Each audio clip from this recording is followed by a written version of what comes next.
Tollywood star hero power star Pawan Kalyan గారు ఓజీ సినిమాలో నటిస్తున్న విషయం మనకందరికీ తెలిసిందే. ఓజీ అంటే ఒరిజినల్ గ్యాంగ్స్టర్. డైరెక్టర్ సుజిత్ ఈ సినిమాని ఎప్పుడు అనౌన్స్ చేశారు. ఆ సినిమా అప్పటి నుంచి అంచనాలు మామూలు రేంజ్లో అనే విషయం తెలిసిందే. ఇది ఒక పానిండే సినిమాగా మన ముందుకు రాబోతోంది. ముంబై గ్యాంగ్స్టర్ పాత్రలో పవర్ స్టార్ పవన్ కళ్యాణ్ గారు మెరవబోతున్న విషయం విదితమే. ఇదిలా ఉండగా ఎప్పటి నుంచో ఓజీ సినిమాలో పవన్ కళ్యాణ్ గారి కొడుకు అఖీరానందన్ కూడా వస్తున్నట్లు ఒక న్యూస్ వైరల్ అవుతోంది. పవన్ కళ్యాణ్ గారి కొడుకు అఖీరానందన్ ఓజీతో ఎంట్రీ ఇస్తున్నట్లు తెలుస్తోంది.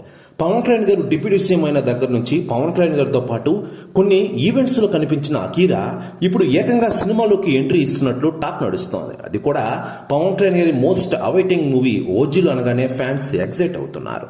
మరోవైపు అఖీరా ఎంట్రీ గురించి తాజాగా ఆయన తల్లి రేణుదేశాయ్ గారు సంచలన వ్యాఖ్యలు చేశారట.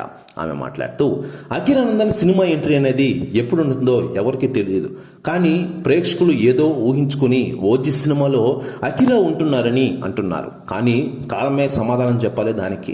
రాబోయే రోజుల్లో దానిపై అధికార ప్రకటన వస్తుంది, అప్పటి వరకు వెయిట్ చేయండి అంటూ కొన్ని వ్యాఖ్యలు చేశారట రేణుదేశాయ్ గారు. ప్రస్తుత వ్యాఖ్యలు వైరల్ అవుతున్నాయి టోటల్ తెలుగు ఇండస్ట్రీలో. మరోవైపు పవన్ కళ్యాణ్ గారు నటిస్తున్న ఈ సినిమాకి డివివి దానయ్య నిర్మాతగా వ్యవహరిస్తూ ఉన్నారు.